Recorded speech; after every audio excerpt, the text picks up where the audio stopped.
With little or no editing, it's defense up. I'm Run 7. How you doing? Today we're going over LaggittMan's defense. This is an off-the-cuff one. He's filling in for somebody. I haven't seen these picks at all. Sometimes that's fun, sometimes it works out, and sometimes chat starts screaming at me in highlighted print. If you want to be a part of the live conversation, come find me Monday, Wednesday, and Friday here on Twitch. Links will be in the description. I'm going to put on my glasses because it makes me 2 to 7% smarter. All right, team number 1. We grade on 5 different criteria, by the way. It's who you're using, their placement, their power levels, their ISOs, and what kind of mood I'm in. We've got the Wakandans. This is an interesting placement. Normally, we put Killmonger next to M'Baku. That way, Killmonger retaliates. He does counterattacks a lot, and he'll get that splash damage from off of M'Baku and counterattack a lot. But it looks like LaggittMan's going for the charge mechanic off of Black Panther. I don't recommend doing that unless your Black Panther is one of the biggest members of this team, which he is not. He's pretty small relative to the other two. Honestly, this one is a case to be broken up and used with that new SA team that everybody's, they're putting Shuri and Killmonger with the SA. Doing some amazing things there. That's a hot team to try them out on. So I do something like that and just bench your Wakandans until they're ready to rock because these guys are a little bit small. Otherwise, your ISO choices are pretty good. I think M'Baku should be a striker, although yours is a little small, so maybe a fortifier for the time being is the way to go. For me, this is okay, but the power levels are wonky, and I would like a placement change on this, so I'm going to go C+ for this one. Team number 2. The heck is this nonsense? I have no idea what's going on here other than you've got the Inhuman combo, the duo of Black Bolt and Yo-Yo. You've got Hawkeye rewinding some turn meter on his opening move and Black Widow speeding up the team. And then Phantom X, which I don't know what he's going to do for this team. Does his taunt even pop off without his team members? I'm not even sure. For me, this looks like just kind of a junk filler team going on here. Maybe something will happen with Phantom X, but I don't know. Raider on, excuse me, a Raider on Phantom X, Skirmisher on Hawkeye. Personally, I like running Hawkeye with the X Factor into those Web Warriors. If you find a lot of Web Warriors still on defense, you can use the Hawkeye or Hex Factor, and then you run him as a Raider to get that upfront crit damage or rewind their turn meter. But running him as a Skirmisher gives him a lot of parity with Black Widow, so there is that combo going on there, the Striker Skirmisher combo, so that's good. Phantom X as a Raider gives more vulnerables for Black Bolt, so okay. And then you got Yo-Yo as a Skirmisher, of course. So, I mean, there's some synergy happening here. It does feel like a filler team. Not a lot of value with these players in other places. I'm willing to bet that we're going to come across an unlimited team with like a Dormammu or something replacing Phantom X, and he's just using the member here. So this isn't terrible. It's not a terrible waste, but it's not doing anything fancy. I'm going to give it a B. It doesn't really excite me all that much. Team number 3 is your Asgardians. Hero Asgardians, to be more specific. We're putting Striker on Valkyrie. That's okay. She has a nice basic. I do think that Raider is the better choice for her. And then Fortifier on Sif is definitely the way to go, making Heimdall war ready just there to make sure that no one blinds this team. Honestly, this isn't such a bad idea. If Heimdall dies early, then he's going to give, or then I guess I should say Valkyrie is going to give the team a whole bunch of positive effects, and it's really going to make this team pop off. So actually having a small Heimdall on this team isn't bad. You need him there for the accuracy increase and resistance to blinds. But yeah, this is actually a pretty good setup. I like the placement. I like who you're using. I kind of like this wonky power level, actually. That works in your favor. I'm going to go ahead and give you the A on that one. I'm leaning towards an A+, but I really would like Valkyrie to be a Raider. Team number 4 is the New Warriors with Emma and Red Guardian. This is an older build, but it still works really well. Red Guardian drawing the taunt at the beginning, Emma giving them lots of speed so that the New Warriors can do what New Warriors need to do. The only thing is, if somebody had an extra Eternals laying around, of course, they'd nuke this real fast. But this day and age, with Gamma being out there, with all sorts of other big teams that are soaking up those Eternals are just needed everywhere. You know, they're that fire department that just doesn't have enough engines. And I think this is a good idea to be putting this team on here. It can be a little tricky to go into this. You have the offense up going to Death Pool and Dagger. That's good. Striker Skirmisher combo coming off of Dagger and Cloak. I'm sorry, did I say Death Pool and Cloak? Death Pool and Cloak getting the offense up. And then Emma as a healer, that works. We're running Emma as a skirmisher just about everywhere else because she applies a vulnerable and she's needed on those offensive teams. But on this defense, healer works. That's fine. That's something to do, I guess. This team isn't really about sustainability. It's more about blinding and blowing people up. Yeah, all in all, it's pretty good. I can give you the A for this team. I think there are better builds, but you're not wasting anything, and it does make people think, especially at the mid-game, do I want to waste my Eternals on this, which would be a waste. You really need to go in there with something better, some sort of a Zemo speed team to ability block Cloak or something like that. So I like it. Moving on, team number 5 is the Axemen. This is some pretty okay placement.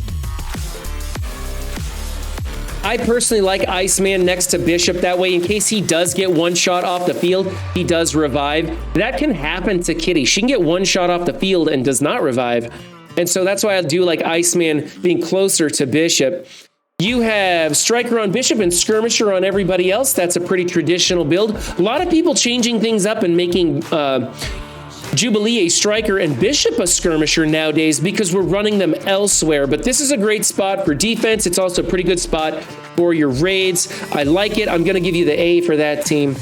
Team number 6 is your Unlimited. And what do you know? We replaced Phantom X with somebody. We have America Chavez in here speeding up Rogue and Fire Chicken. Fire Chicken giving the team that offensive boost, and then Rogue, of course, doing her special and getting the taunt and the immunity and the disrupt, or not disrupt, the immunity and safeguard and all those fun things, making this a nightmare team to go into.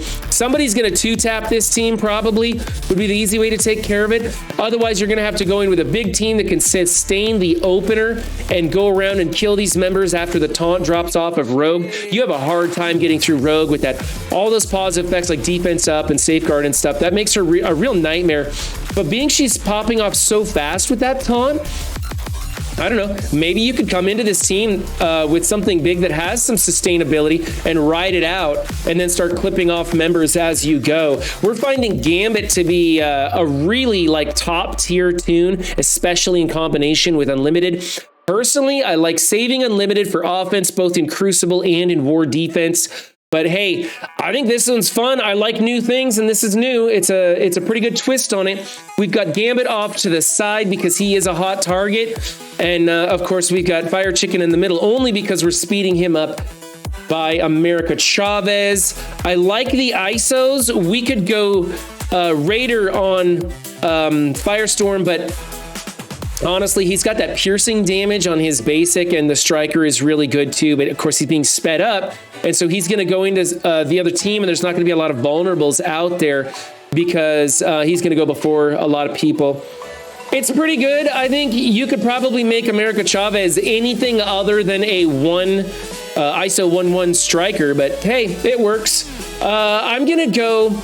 You know what? I'm going to give you the A for this team. I would say A- because America Chavez is so low. She's a good character. You can feel good about investing in her being on that Young Avenger team. I would like to see her war ready with something to give her a little bit more sustainability than this. Eternals are going to come in here and get a double tap off of America Chavez because she's so small. That might be something you want to look at, is trying to build her up for that kind of counter coming in here. I don't know if the Eternals are going to be able to sustain themselves through Rogue and all the other nonsense, though. But you're definitely going to be able to damage this team pretty heavily going into it with the Eternals because of the double tap off of America Chavez. So that's a weak point. I'm going to say A- for this team. It's really cool, but it needs a little bit more development. Team number 7 is your Darkhold team. Pretty standard, cut and dry here. MLF getting the call from Agatha. I think MLF should be a Striker at this level, not a Skirmisher. At lower stars, we like her as a Skirmisher for the focus boost. But if you're calling her for the assist for sure, you need to make her a Striker. Everything else looking pretty good. You could make Scarlet Witch a Raider if you wanted to. She also works as a Skirmisher because of that focus boost and laying out a single vulnerable, sometimes removing positive effects. is what it is. I'm going to go A-. I think that we should look at those ISO changes. If you really want to keep MLF as a skirmisher, you might consider putting Wong next to Agatha instead. So when he's called for his assist, he is removing the negative buffs on this team. Pretty good, though. Moving along, team number 8 is the SA with Zemo and Kestrel. Zemo making this team a little bit harder to mirror because sometimes he'll put the slows or even get lucky with an ability block on the right person on the opposing team.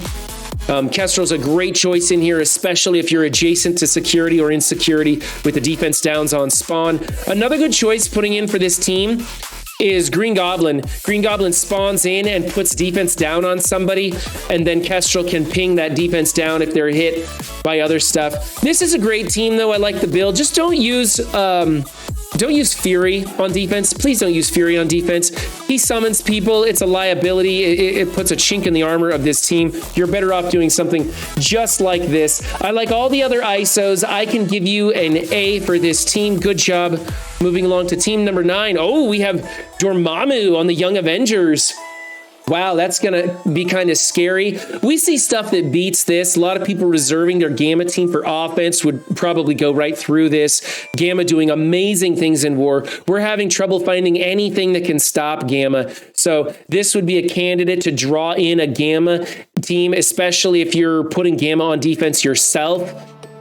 So I like this. It's a good place to use Dormammu because we don't really want to use Gamma into this team. We want to use something else, but it might draw it in, and that's a good move to do. Okay, so the ISOs on this team, I'm loving the ISOs. You can make Squirrel Girl a healer if you wanted to. She works great as a striker, getting that double tap with Ms. Marvel. Ms. Marvel in the corner, trying to draw in Dark Hunters, I guess. I don't know. Maybe. Yeah, this is great. I like what you're doing here. Since you moved America Chavez off this team, Dormammu makes this a really tricky and tough call for your opponent to go into. I'm going to give you an A+ for this. I like what you're doing here. Moving on to team number 10 is your Heroes for Hire. This is boring, and not because you're doing anything wrong. You're doing everything right here. You got the right ISOs. You even got Iron Fist as a skirmisher because the heal block going into this team is ridiculous, and the healer ISO is pointless. So I like what you got going on here. It's just, man, Heroes for Hire are just so boring anymore. Everybody just comes into this with Weapon X or Dark Hunters or something and really crushes it. So, yeah, it's great. It's great. You're doing exactly what you want. You got that wonky power level with Shang-Chi being way tougher than everybody else, can catch people off guard if they don't know what they're doing. But it's an old team, and we all know how to beat it now. And they are developing a lot of stuff that kind of runs over this. So that's pretty good. I'm going to give you an A for that team, and we're going to call it quits here. Thank you, LaggittMan, for sending in your screenshots on short notice and helping me fill in. If you want your teams featured on Defense Up, links are in the description. We've got about 2 weeks worth of people on the list, and we're talking about doing some other stuff like Cosmic Crucible defenses too. We're coming to that point where nobody just cares about defense or regular war defense, and you really shouldn't either. Remember, guys, don't just have a good game, be good to yourself and others too, and I'll catch you next time. Bye.